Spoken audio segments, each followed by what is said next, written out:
चलिए, वहीं ज्यादा जानकारी के लिए हमारे सहयोगी रवि जांगड़ा इस वक्त हमारे साथ लाइव जुड़ चुके हैं। रवि, किस तरह की जानकारी सामने आ रही है, क्योंकि कई बड़ी परियोजनाओं का आज शिलान्यास होने वाला है, इसमें क्या कुछ जो फायदा है, राहत है किसानों को और सिंचाई व्यवस्था को मिलेगा? बिल्कुल अर्पिता, अगर बात करें भिवानी के, तो शाम में इस वक्त हमारी मौजूदगी है चौधरी सुरेंद्र सिंह मेमोरियल पार्क। वहां पर आप देख पाएंगे एक बड़ा पंडाल यहाँ पर सजाया गया है। बड़े मंच पर जो है तैयारियां भी की जा रही हैं। कुछ देर बाद सूबे के मुख्यमंत्री नायब सिंह सैनी यहाँ पर पहुंचेंगे। उन्नत सिंचाई उत्सव 2026 का यहाँ पर आयोजन किया जा रहा है। न केवल इस आयोजन की मार्फत किसान किस तरह से कम जो है पानी से ज्यादा पैदावार ले सके, वो तमाम चीजें यहाँ पर बताई जाएंगी। किसानों को स्टॉल्स लगाए गए हैं। इसके अलावा अगर बात करें, सूबे के मुख्यमंत्री यहाँ से जो है इसी पंडाल से, इसी मंच से लोगों को संबोधित भी करेंगे। 107 करोड़ रुपए से ज्यादा की विकास परियोजनाओं का यहाँ पर न केवल लोकार्पण किया जाएगा, बल्कि शिलान्यास भी किया जाएगा। कई सारी ऐसी परियोजनाएं हैं, चाहे लोहारू क्षेत्र की बात करें तो शाम क्षेत्र की बात करें।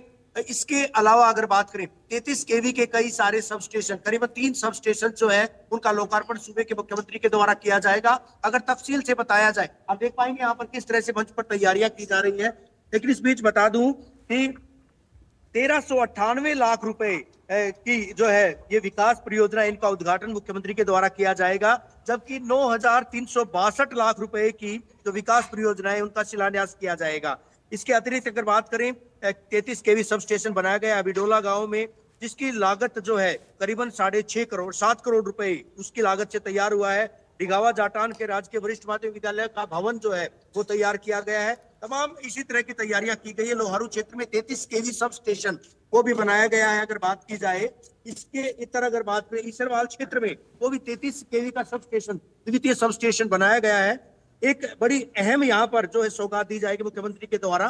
गांव गरवा जो है पड़ता है लोहारू क्षेत्र में, वहां पर खारे पानी से प्रभावित क्षेत्र में मछली पालन हेतु एक्वा पार्क का भी मुख्यमंत्री के द्वारा शिलान्यास किया जाएगा। तो इस तरह की परियोजनाएं, और मुख्यमंत्री यहाँ पर करीबन 10:30 बजे, जिस तरह का वक्त जो है वो मुकर्रर किया गया है, मुख्यमंत्री 10:30 बजे यहाँ पर पहुंचेंगे। करीबन 2-2.5 घंटे इस कार्यक्रम में रुकेंगे। उसके बाद जो है वो चंडीगढ़ के लिए जो है दोबारा से प्रस्थान करेंगे। लेकिन तैयारियां, अगर तैयारियों के लिहाज से यहाँ पर बात की जाए तो तमाम तैयारियां जो है उनको अमली जामा पहनाया जा रहा है। ये मुख्य मंच है।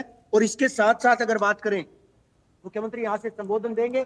इसके साथ साथ जो है सूक्ष्म सिंचाई को लेकर के उन्नत सिंचाई उत्सव जो आयोजित किया जा रहा है, उसके लाभ और समृद्धि को लेकर किस तरह से परियोजनाएं प्रदेश सरकार के द्वारा चलाई जा रही हैं, उन परियोजनाओं का भी खासतौर पर चर्चा किया जाएगा। मेरे बाईं तरफ जो है बड़े पंडाल यहाँ पर सजाए गए हैं, जहां पर किस तरह से अलग अलग स्टॉल्स लगाए गए हैं, किस तरह से उन्नत सिंचाई जो है उसकी मार्फत किसान अपनी पैदावार को बढ़ा सकते हैं, किस तरह से किसान कम पानी में जो है पैदावार को बढ़ा सकते हैं, तमाम चीजें यहाँ पर देखने को मिलेगी। उनका भी तफसील से जिक्र किया जाएगा, वो भी तमाम चीजें दिखाएंगे। लेकिन ये सबसे पहले जो तैयारियां जो है यहाँ पर चल रही हैं, इन तैयारियों को मूर्त रूप दिया जा रहा है। अर्पिता जी, रवि, क्योंकि बात कर रहे थे हम, क्योंकि इस कार्यक्रम में काफी बड़ी संख्या में किसान भी शामिल होंगे, स्थानीय लोग शामिल होंगे, कितने लोगों के शामिल होने की उम्मीद है और किस तरह से ये उन्नत सिंचाई परियोजना जो है सीधा किसानों को लाभ पहुंचाएगी, अगर आसान शब्दों में हमारे दर्शकों को और किसानों के लिए समझा पाए तो?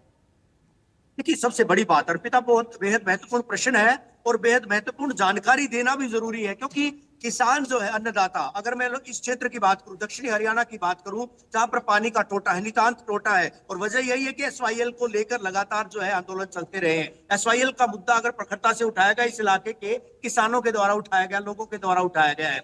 ऐसे में पानी की किल्लत के बीच किस तरह से यहाँ पर फव्वारा परियोजनाएं, स्प्रिंकलर सिस्टम की अगर बात करें, और क्योंकि उठान परियोजनाएं भी सबसे पहले उनका सूत्रपात इस इलाके में किया गया था तत्कालीन मुख्यमंत्री चौधरी बंसीलाल के द्वारा, इसलिए जाना जाता है। लिफ्ट जो परियोजनाएं थी, लिफ्ट इरिगेशन, उसको और किस तरह से बढ़ावा दिया जाए। उनकी पोती जो है श्रुति चौधरी, क्योंकि संबंधित महकमे की मंत्री भी है, इसी वजह से इस क्षेत्र में ये इस तरह का बड़ा आयोजन किया जा रहा है। उन्नत सिंचाई से किस तरह से किसानों को और उन्नत बनाया जा सकता है, उसकी मार्फत जो है ये सूक्ष्म सिंचाई का जिक्र यहाँ पर किया जाएगा। और सूक्ष्म सिंचाई की बदौलत किसान कैसे पैदावार बढ़ा सकते हैं कम पानी में, यानी किस तरह की फसलें उगाई जाएं कम पानी में, किस तरह से वो ज्यादा पैदावार ले सकते हैं, इन तमाम चीजों पर यहाँ पर चर्चा की जाएगी। चलिए, ठीक है रवि, बहुत बहुत शुक्रिया आपका हमारे साथ जुड़ने के लिए और ये तमाम जानकारी साझा करने के लिए। चलिए, खबरों में आगे बढ़े उससे पहले नजर डाल लेते हैं इस वक्त की सुर्खियों पर। Presented by doctor ortho Ayurvedic oil और कैप्सूल। अब दर्द भी घुटने टेकेगा।